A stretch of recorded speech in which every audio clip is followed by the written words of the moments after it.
12-Sided Stories is for mature audiences and often deals with topics that may be difficult for some listeners. Discretion is advised. In the city of dreams, everyone wants to be a star, but at what cost? 12-Sided Stories presents Otherworld Hollywood.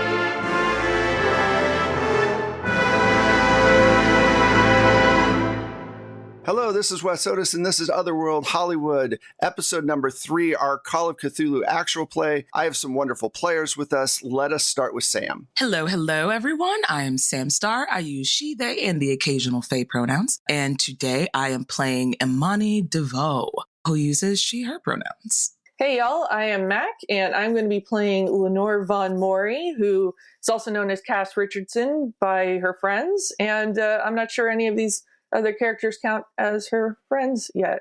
Hey, I'm Lev. I use they, them pronouns, and today I'm playing Roberta Robbie Cerillos. They use they, she pronouns. Hi, everybody. I'm Candace. My pronouns are they, she, and I am playing Ebony Belafonte, she, her. Hey, I'm Michelle Otis, and I am playing Belle Bellington, who is definitely not going to be friends with anyone in this group. Before we start, please consider supporting the show through Patreon or on Ko-fi, spelled Ko-fi. Now, on with the show. All right, so that leads us to a great point for a recap. In the last game, Robbie brought their giant horror script to Cudham Films, where Danny Trent, the owner of Cudham Films, wanted her to make several edits and work it down to something that wasn't 240 pages. He also gave them 2 days to do all these edits, and Jacques Couture, Cudham Films' new down-and-out director, a week to film it. Meanwhile, Belle Bellington arrived at the studio looking for a story. Her photographer, Johnny Tort, gave her one from a picture of Henri Blanc and Cass Richardson's movie star boyfriend kissing another man at a club. She used this to blackmail Cass for a story. Later, Evie got to the Crow's Flight, a bar in South Los Angeles, and ran into Patty Wells, an old rival, who looked wonderful. She looked amazing. More wonderful than she should have, like 10 years younger. And she said it was because of a new lotion called New Day Rejuvenating Lotion. And she gave Evie a small sample size of it, like a couple of days worth of it, and said, here, this is what I've been using. Meanwhile, at the studio, Robbie kept writing into the late night, and she met Penelope, who is the studio manager, and she was worried about Robbie getting any sleep. And Robbie was like, no, I have to keep writing. And so she was like, okay, just lock up when you're gone. Belle retired to her home, and we kind of got a scene of Belle really not doing anything at home. Cooking a small meal, watching some TV, kind of boring lifestyle. Somebody that's not doing anything out on the town. Cass went home and told Henri what happened at the studio and was like, hey, we should get married, or at least say that we're engaged so that we can give Belle a story and then deal with it down the line. And that was the decision kind of taken, was like, oh, okay, fine, after a lot of talking about blackmail into having to do this thing. Finally, Imani was going home, opened the door to find Trish there, her roommate from the bus stop. They had become friends and decided to split an apartment. And her former lover, Rose Ham from the old town, waiting for her. Rose told Imani that she had killed Roger, her husband, so that they could be together. That's where we ended the show. We pick it up actually a few years earlier. It's 1947. In a small radio station not far from where Cudham is today. Sitting in one wonderful studio is Juan himself and Belle, who are about to go on air for an interview.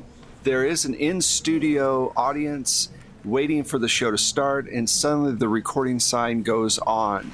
And Juan says, Welcome to Juan Wonderful's extravaganza, where we talk everything about Hollywood, what's going on, who's in the know.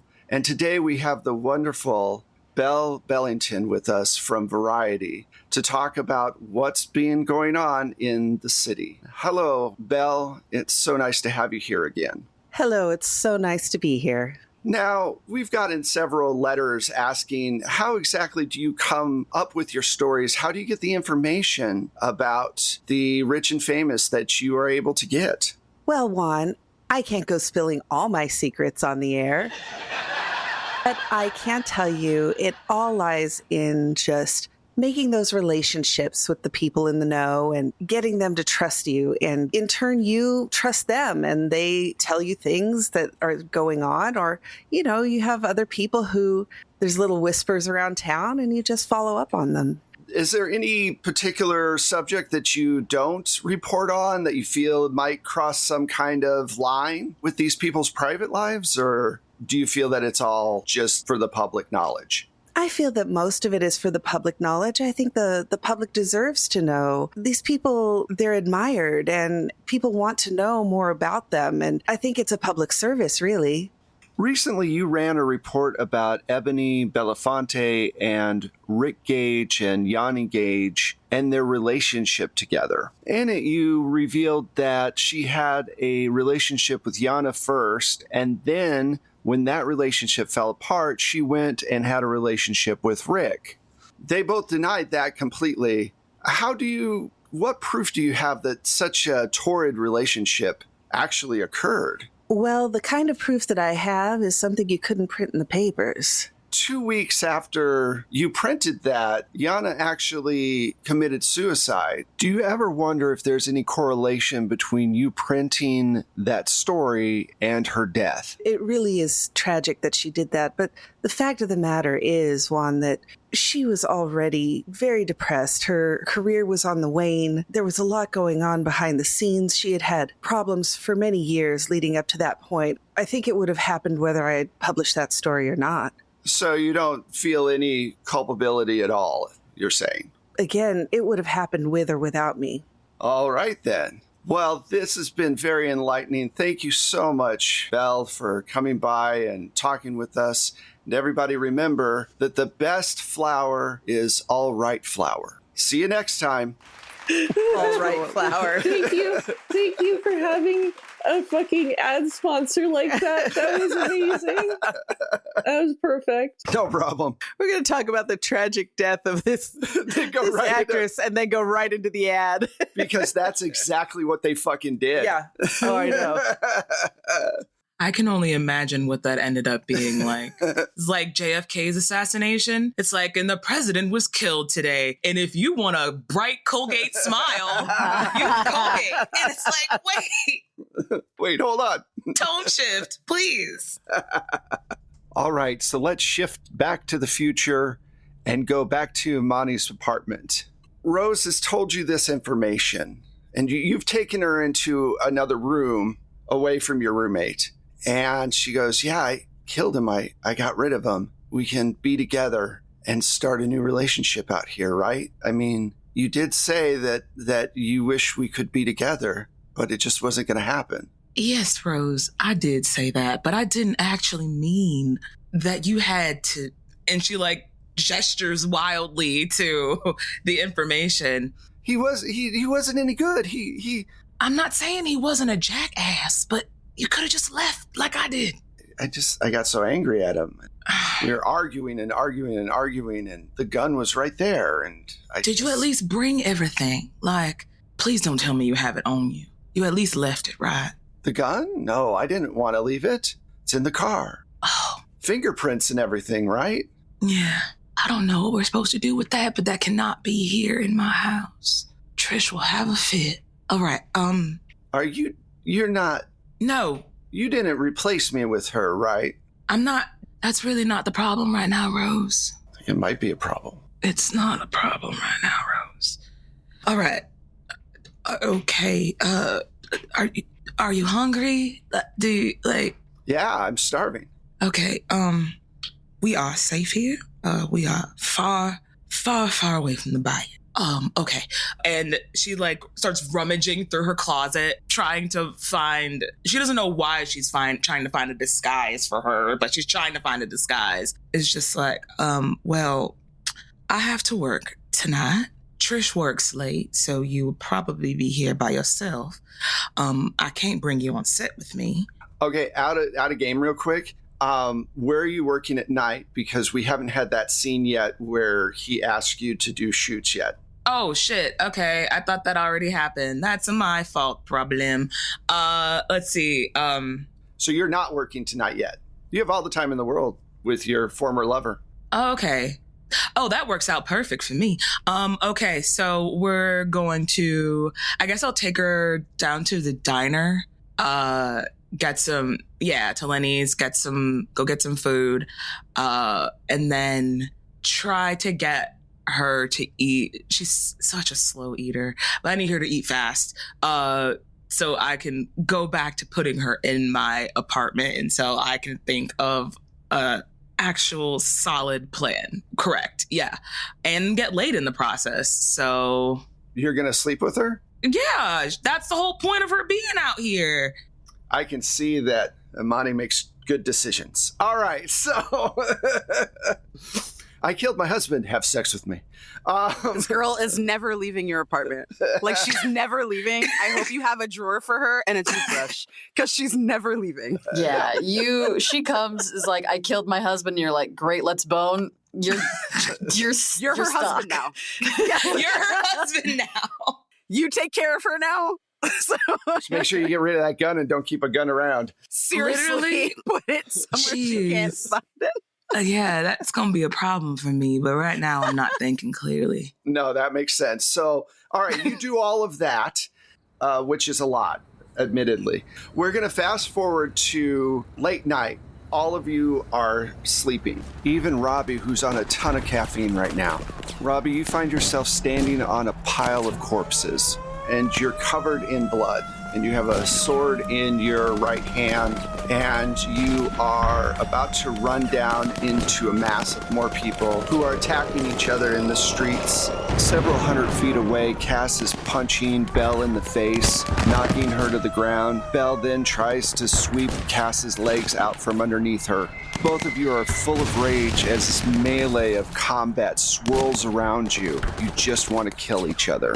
Amani finds herself cornered with people rushing her, and she starts to shoot, and her gun jams as they come closer and closer, and she can smell the blood in the air. Evie, you seem to be on the set of an old movie that you did a long time ago, and you are punching Patty's face into the ground. It's just a pulpy mess. You have blood all the way up your forearms. And then suddenly, Robbie, you feel a shake on your shoulder, and you wake up, and you're in the studios. I need to write that down. Robbie starts writing down their dream as future writing fodder. Well, that was... I need a walk. I need a walk to walk that off, and I'll get back to it. You shouldn't have other people's dreams. Oh! Who are you? Why are you saying those words to me? Why do you know... What? Who are you? You look up, and it's the guy who's always in the back of the room in the studio with a perfect suit on, black fedora with a red band, and he looks down at you, and you can see the gun that he has in his holster underneath his jacket. He says, you shouldn't have other people's dreams. They're bad for you. I will say that's the first instance of... How do you... What? Why do you know... How do you know that? You shouldn't know what was in my head. It was in my head, not yours. He takes a cigarette out of his pack, his little silver cigarette case, puts a cigarette in his mouth, lights it. He says, you were screaming for 2 minutes. It wasn't hard to figure out. I could have just been dreaming about those people. You don't know it was someone else's. It could have just been mine. Right, kid. Then he walks out of the room. Why are you here? What? Hello? Do you go out of the room, or what do you do? Yeah, Robbie's fully going after him. You come out of the room and you see that the sun is up, the stage door is open, and the set people are showing up. You know, the gaffers and the lighters and everybody are starting to set everything up. And it's probably about 6 in the morning. The guy walks away from you, goes to the coffee maker, pours himself 2 cups of coffee, and then walks back towards you and presents you with one. I don't drink coffee, despite the 12 coffee cups splayed around where they were writing. I don't drink coffee. Right. Just keeps pushing it towards you. Try it. It's good for you. Thank you. How long was I asleep? Do you know? No, I just got here 30 minutes ago. I don't like you. I don't know if that's an uncomfortable thing to say, but I'm just gonna say it because you're a little disconcerting and I wasn't prepared to be woken up like this. You're always in the back of the room. Why are you always in the back of the room? Why don't you say anything? What's your deal here? Why are you here? I'm paid to be here. And you're not the first person not to like me. I'm okay with it. Okay, but why are you paid to be here? What do you do here? What's your profession? You're really asking me what my profession is. I make sure that everything runs the way that the owner wants it to run. You say everything in an extremely cryptic manner that gives absolutely no answers. Correct. Robbie starts scribbling on a little notebook. Anyway, you've only got a day left to get this script done, so have at it. That's fine. I can do it. As they're still taking copious notes about this man who they have no idea is. Good day. And he walks away. Wait, what's your name? Doesn't say anything. This is not how I wanted this day to start. Penelope walks out of the trailer and notices that you're agitated. What's wrong? Are you okay? Who's that? That guy. Who is he? Oh, him? He's the boss's enforcer. Okay, that enforcer. They call him El Rojo. El Rojo? Uh-huh. Because of the... Does he not have a name? He doesn't talk. He talked to me. He did? Yeah, Penelope, it was so strange. He woke me up from a dream, and I'd apparently been screaming for 2 minutes, and then he said I shouldn't have other people's dreams, which is an insane thing to say to someone when you've just met them and you don't know anything about them. And he said, you shouldn't have other people's dreams. It's not good for you. And I said, how do you know that it was my dream? And he said, you were screaming for 2 minutes, and I said it could have just been mine. And then he walked away from me. He just walked away from it, and then he gave me coffee. How long has he been here? Do you know him? He said he doesn't talk to you, but, to people, but, do you mean that in, a colloquial sense? He doesn't talk to people, and he just kind of, stands in the back and you've never seen him actively speak to another person, or, he doesn't have the capacity to speak? I've never seen him speak to anyone. He gives off a certain aura that you don't want to mess with, so we just leave him alone. Oh, it's rancid. It's truly disgusting. I don't know what his deal is. I hate him. Yeah, that's a lot of people. I think that's the point, though. He gives off the impression that, he's used that gun, we know it, kind of impression. So the owner of the studio wants him here. I've argued with Danny to get rid of him, but Danny says he can't do anything about it, and I believe him. Well, if Danny can't do anything about it, then is Danny even really in charge if he can't do anything about him? Oh, we need to go somewhere else to have this conversation. Let's go across the street to the diner and get some food, okay? We'll talk about it. Actually, I didn't realize I'm really, really hungry. Can we yes, let's actually go to the diner. I haven't eaten anything in a long time. Yeah, let's get out of here. Walls have ears. No, they don't. They're just walls. It's a saying, sweetie. Oh, got it. I understand. That's okay. Come on, let's go. Okay. As you're walking out, he tips his cup to you as he goes out and just drinks. I throw my cup in a trash can as I pass it by. Okay. Having drunk none of it. All right. So let's jump over to Lenore, or Cass, or the vamp. You sit up straight out of bed. You're covered in sweat. And you look down at your hands, and they are red with just looks like impressions of something in your hand. You look at your knuckles, and your knuckles look like they have been bloodied and torn at, and you feel like you had been in a boxing match, and all you can think about is fighting with Belle in the streets. Henri is next to you asleep. It has to be a dream. I can't. And I'll look over at Henri and make sure that he doesn't look beat up. He does look like he took a couple of hits. He's breathing, but he's not responding to when you shake him a little bit. Henri, please wake up. Oh, thank God. Oh, I got a horrible headache. Am I bleeding? Why do I have blood on the back of my head? I don't. I think it might have been me, darling. What? I was asleep and I was having this nightmare and my knuckles and I don't. Well, I have to tell you that this is not how a future wife should act. Can I get some aspirin and a bandage, maybe? Yeah. And she's gonna hop out of bed and go like rush for the medicine cabinet and just like pulling everything out that they could possibly need, and comes back with like a bundle of stuff in her arms. Okay. What was the dream about? You're going to love this. Beating the hell out of Belle Bellington. Okay, that tracks. I get that. That makes sense to me. I'm so sorry. It must have been so intense. I don't remember anything. I was asleep and then I was more asleep. I don't know how to explain it, but waking up wasn't pleasant. I think you're right. I think we need to announce that we're going to get married. We'll announce it. We'll ride the wave for a little bit. Hopefully things will die down and Belle will smell other blood in the water somewhere else. I mean, hopefully, and I'll take care of the arrangements. I have ideas on how we can make it up to Belle's standards so that she gets her big story. Look, I'm probably never going to get to be part of a wedding in my entire life again, so I would like to be a part of it, at least pick out flowers and things like that. Well, seeing as I just almost beat the hell out of you. I think you beat the hell out of me. I think you got there. You got there. But I understand. Fuck. Whatever you want. Okay. I want a Bloody Mary. That's what I want. And a Bloody Mary you shall have. And she rushes off to the kitchen to go make a Bloody Mary.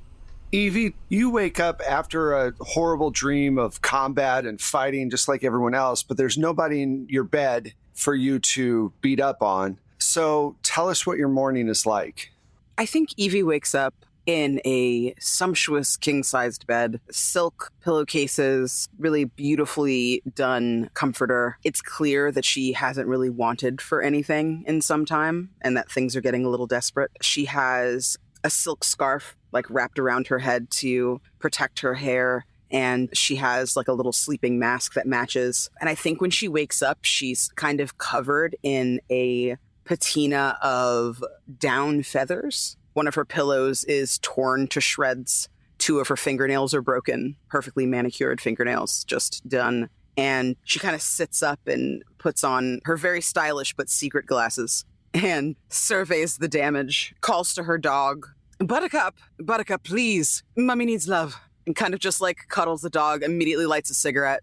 Buttercup jumps up on the bed because you've left a little box for her to jump onto, and then jumps on the bed and runs around a bunch of times. This ball of energy, and runs over to you and starts licking. I rub her little Pomeranian face, kind of smooch her nose. And then I think Evie gets up. She's had to do away with the help that she's had because she's not making enough money. So she puts on a silk kind of nightgown, a little nightie, and then has a long kind of draping, flowing marabou feathered robe over that, and goes to make herself a cup of coffee. It's full of grounds because she doesn't know how to do it. I think she stands there just staring at the bottle that Patty gave her, smoking the cigarette and drinking this coffee and trying to wrap her head around what's next. All right. Well, you sit there and you stare at it for a little bit, and your eggs start to overcook. They have a few shells in them, as usual, but, no big deal. It was always so much easier when Carl was here to do everything for you, but he's gone now. It was tough. He had been with you for so long. Maybe soon you'll be able to rehire him if the stars align. Yeah, it's sitting there. Do you put it into your routine today of getting ready to go in to cut him? I think she does. I think she kind of gets through her breakfast and then snatches the bottle with a little too much force, does her ritual. She gets up, she takes a shower, she coifs her hair, then sits in front of her vanity and does her morning preparations. When she gets out of the bath, she does a cold shower beforehand to close all her pores and tighten everything up. And when she sits down, she looks at herself in the mirror and gives a little mantra speech before taking a deep breath. And what's the mantra speech? The mantra speech is, You're a tough bitch. You've been through worse. You'll get through today. Nice. Sorry, I had to ask. She dips into the container and just kind of braces herself and then puts this on her face. It absorbs really easily. You get your neck, you get your face, you probably put a little on your hands and your forearm kind of thing. And you look at yourself for a minute and it doesn't look any different to you. You're like, okay, now you've gotten ready. You've given Buttercup food. You've taken her for a walk, something Carl used to do as well. And you've gotten in your car and you've made the 20-minute drive through traffic to Cudham Films. Okay, Belle, you wake up with a massive headache, big ass bruise on your upper shoulder after having a huge fight in your dream with Cass. It's like you were flailing around in the bed and didn't wake yourself up or something. I look at the bruise. I'm like, well, I may have had one little too many last night. Injured myself. I'm going to go get some ice. And I get some ice and, I start doing my morning routine and... The phone suddenly rings. Hello? It's your editor. So, how'd it go at Cudham yesterday? Well, it went quite well, and I'm going to have a story for you by the end of the week. End of the week? Okay, I was hoping you'd give me something today. It's Thursday. I'll have it for the Friday edition. Okay, but don't be late, and it better be juicy. Don't you worry. I just don't want you getting soft in your old age. Fuck you, I'll talk to you later. Fuck you too. Yeah, that's about right. Oh. All right, Amane, you wake up and Rose is on top of you, straddling you, and she has bruises on her chest and like a gash on her face. And she says, "What happened last night? It was wonderful. You lost all control and it was wonderful." I think she just grabs her face and is looking at it like, what the fuck? I'm kinky, but not that kinky. What the hell? You don't remember doing any of this? Nothing to your face, darling. But, that's weird. We were in middle things and you just kind of took the reins and went off. And then you fell asleep once you were finished. That's typical. It is, unfortunately. But, darling, I don't think I would ever do anything to your face. Oh, I'm okay with it. If we was wondering, it was great. That's not okay. You should not be okay with that. Look at you. And gets up, gets her off of me and wraps the towel or the sheet around me, goes to the bathroom. So you go and you get yourself more composed and then you come back out and she's starting to get dressed. She goes, "I think I'll go out and I'll get myself some kind of, I don't know, job. There's got to be a Piggly Wiggly or something around here." Darling, there's no Piggly Wigglies here. That's just back home. Well, I can't sit here all day. I gotta do something. I know that. Just for right now, lay low. You can lay here. I will tell Trish what she needs to know first. And then you just lay low. I need more time to think. And honestly, darling, you're clouding my judgment right now. So I will... Yes. And then Imani will turn and you just hear the shower start running. It's I'm just gonna get ready for the day. So you get ready. She stays in the room while you're getting ready, and as you're walking out of the bedroom into a common area, Trish is sitting at the table with saucer-like eyes, just sitting there looking at your bedroom door. I will go over bright and chipper, like it's just a regular day, and start making coffee. I look in the fridge, see there's not much in there, but there's some bread and butter, so I guess it's toast this morning. Just makes some toast and some coffee, doing everything in her power to completely ignore the look on Trisha's face right now before she finally sits down with her coffee and toast and crosses her legs and just looks at Trish intently. Say what you gotta say. Oh, I'm sorry. I don't know what to say. Your friend will be staying with us? I'm taking it? She kind of disassociated for a second and came back and was taking it and was like, so, my friend needs a little bit of time right now. She doesn't really have any place else to go or know anybody here outside of me. So if it's all right with you, she can stay here if she's all right, like I said, if she can stay here for a little bit, I need to get my bearing and figure out what to do from here. I'm fine with that. I heard some things, and what's your relationship? Beg pardon? They were loud things. I'm confused. And I think Imani looks lost for a second. She's like, how do I explain that? Very loud neighbors kept us up all night. Oh, okay. For some reason I thought it was you because I kept hearing you scream, take it, take it, take it. Over and over again. Wait, that broke me. I'm so sorry.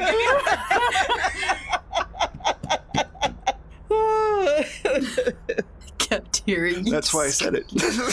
Oh, fuck you, Wes. All right. I was having a rather rough dream. Oh, okay. More like a nightmare. I'd rather not get into the details right now, but I think that might have been what you heard once I finally was able to get to sleep. Your friend's welcome to stay here. I just was concerned. Yeah. Yeah, of course. I have to go to work now. Please, yeah, she'll be here, and at some point, we will figure out what it is that we need to do personally. And she takes another sip of her coffee. I understand. And Trish grabs her apron because she works at Lenny's and says, I'll see you in a bit. I've got auditions later today. Good luck on the set. Very much. The set? Where you work at Cut'em, right? Yeah, but it's just like off over on the side. I'm not. You're not on screen? Hopefully I will be one day. Oh, okay. Well, good luck. But as for right now, I gotta, pay my due diligence and work my way up from the bottom. I understand that. Big Daddy said life ain't life without hard work, so. All right, well, have a great day at work, and I'll see you later. I'll see you later. Bye. Take care now. And I will rush back into my room and slam the door shut. Okay. So let's jump back over to Robbie, who's at Lenny's. What kind of meal did you order? Robbie has ordered 3 plain biscuits without gravy and a side of bacon. And it is slathering the biscuits with as much strawberry jelly as they can. Awesome. I was praying you were going to say syrup, and then you said jelly, and now my stomach hurts. I'm so sorry. Syrup? What? Yes, syrup. I was hoping for honey. Fresh country-made biscuit. Listen, my grandma made the best country biscuits, and it didn't need sausage or none of that. It was just a little bit of syrup. Hand clap. Love that lady. I wish I liked that. I genuinely do. There's been so much of my life that I'm like, I wish I could deal with that texture flavor combination. I can't. That's fair. That's so fair. Sausage gravy, so it's all right.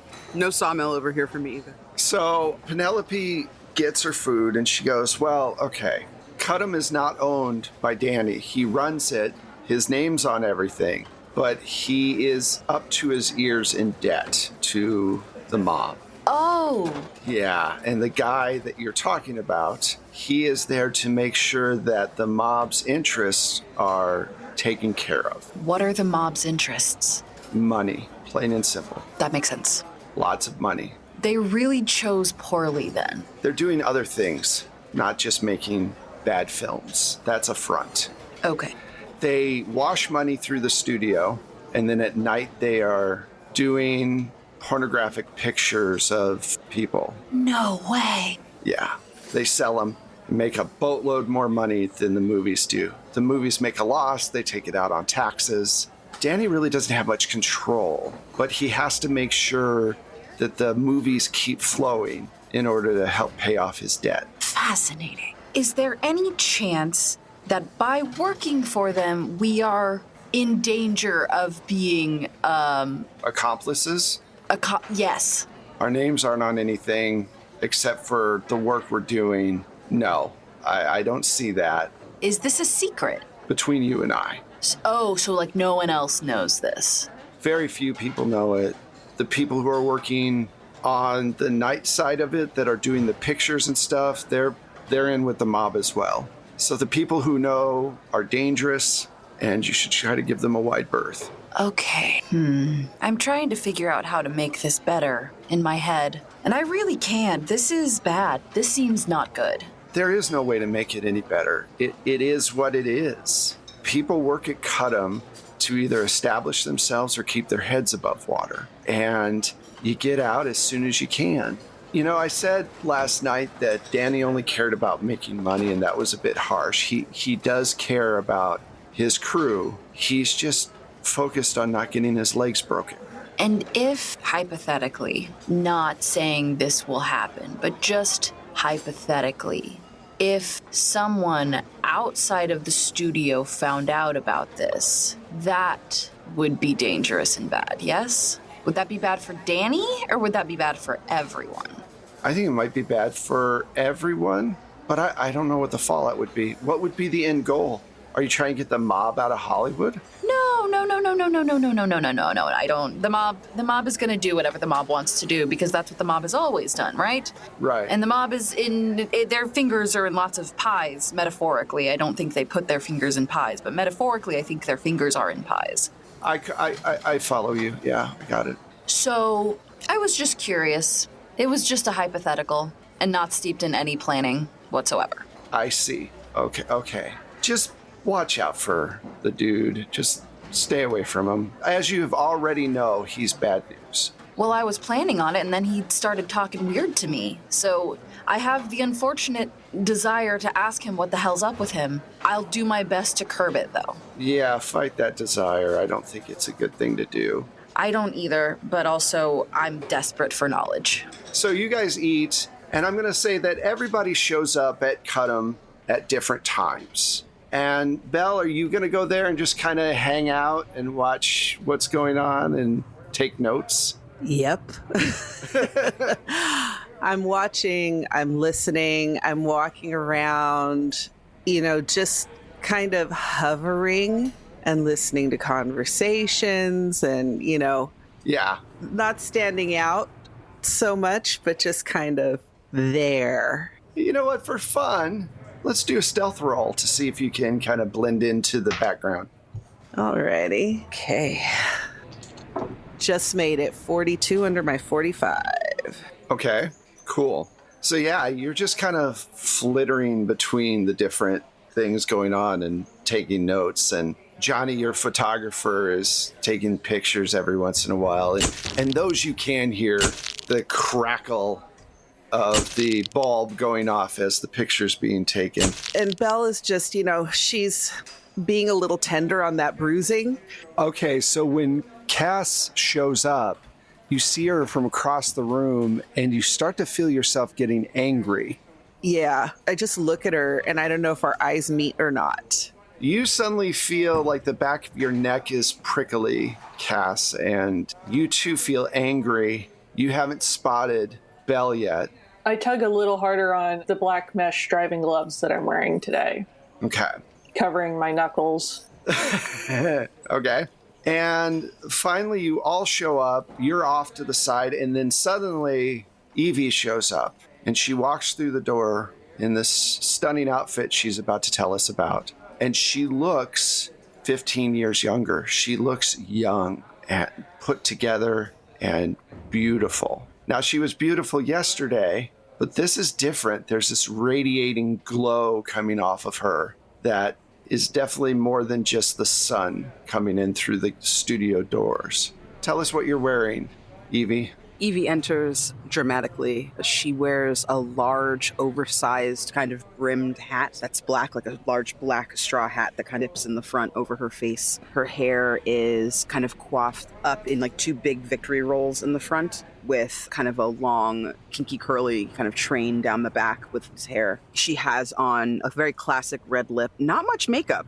In her mind, she was trying to kind of do a little bit less, kind of not sure how this was going to work out with her skin. She has her whole kit with her in case she needs to pack anything on, in case there's a breakout of any kind. She's kind of pulling it along with her in a rolly kind of case, like a little trunk. And she's wearing a very form-fitting sweetheart neckline pencil dress, like a little wiggle dress, with a belt cinched in at the waist. Half of it is black and half of it is white. And she has white little pumps on her feet and black Cuban heel stockings. Nice. And now you all know why I asked Candace to tell us what she was, because she delivers. Every time. Every time. Every time they deliver. Every single freaking time. Yeah. So you walk in, the sun behind you. Jacques Couture turns around and sees you and gasps out loud. Comes over and goes, Evie, what have you done? You look stunning. Never underestimate the power of a good night's sleep, Jacques. Well, this changes everything. I don't think such a well-known face and so put together. I might. I know you read for the older part, but I think you might be good for the younger part. And that's where we're going to end this episode. All right. Thank you all so much for listening. We really appreciate it. I have had a blast. Thank you to all our wonderful players. Let's see where all these people are and where you can listen to them in other forms. Let's start with Lev. Hey, I'm Lev. I use they, them pronouns. You can find me on Twitter until it dies at LegoM2RS. If you want to hear more of my silly little characters, check out Mayday Roleplay. That's where I'm usually hanging around. I've run a couple games. I'm in all of our games. It's great. It's a good time. Lots of queer chaos. I'm also on Crossroads Games with Carrie Smith a lot. And if you play Oxenfree 2, you might hear a similar little voice from a similar little guy. Hey y'all, I have been and will continue to be Mac Beauvais. You can find me online as @StrangeLikeThat.